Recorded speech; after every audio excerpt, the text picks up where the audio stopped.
Tout a été créé pour lui, par lui. Il est avant toute chose et toute chose subsiste en lui.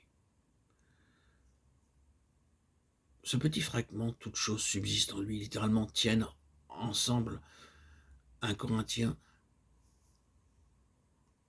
18, 3, 11, ne laisse aucun doute sur le rôle joué dans la création par le Seigneur Jésus-Christ. Sans lui, tout l'univers se désagrégerait et tomberait en ruine. Il lui manquerait son facteur de cohésion. Il n'aurait plus de raison de se maintenir en un tout concret. Si les éléments tiennent ensemble, s'il n'y a ni désagrégation, ni morcellement, ni émiettement, c'est parce que, de par la volonté de Dieu, le Seigneur Jésus, et le centre de l'univers, c'est lui qui le gouverne.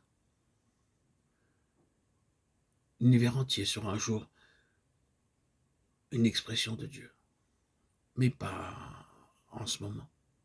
C'est lui le Fils de Dieu qui explique la création, car sans lui, il n'en aurait jamais eu.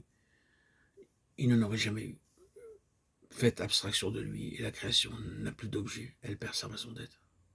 Mais pour l'instant, malheureusement,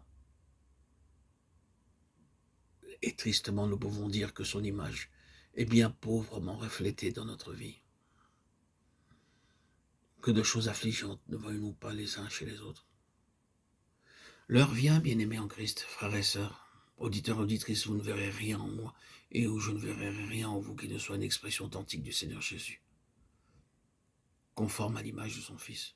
Quel rayonnement, quelle merveille, quelle perspective. Christ sera tout, en tous et en tout, de manière révélée. Dieu l'a ainsi décidé. Et ce qu'il a décidé, il l'obtiendra. C'est l'explication de la création. Sa fin, c'est que Christ soit tout, soit en tout, et occupe tout, partout, la première place. De façon révélée à leurs disciples et à toute la création. Il l'est déjà, mais de manière cachée. Dans sa lettre aux Romains, l'apôtre Paul fait à cet égard une déclaration qui mérite de nous retenir. La création attend avec un ardent désir la révélation des fils de Dieu.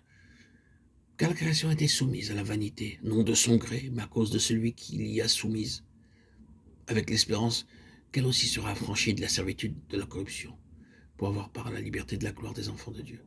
Car nous savons que jusqu'à ce jour, la création tout entière soupire et souffre les douleurs de l'enfantement. Romains 8, 19, 22.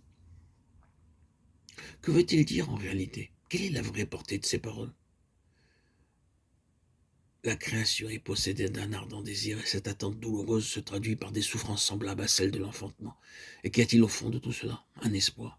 Non pas celui de la dissolution de l'univers à laquelle certains savants voudraient nous faire croire. Cet espoir, cependant, comme les soupirs qu'il provoque, a été délibérément soumis au joug de la vanité. C'est-à-dire qu'espoir et soupir sont vains et provisoirement stériles, jusqu'à ce que se produise un certain événement qui fera tomber le joug. Autrement dit, la fin est en deux temps. D'abord la révélation du Fils de Dieu, ensuite l'affranchissement de la création de la servitude de la corruption.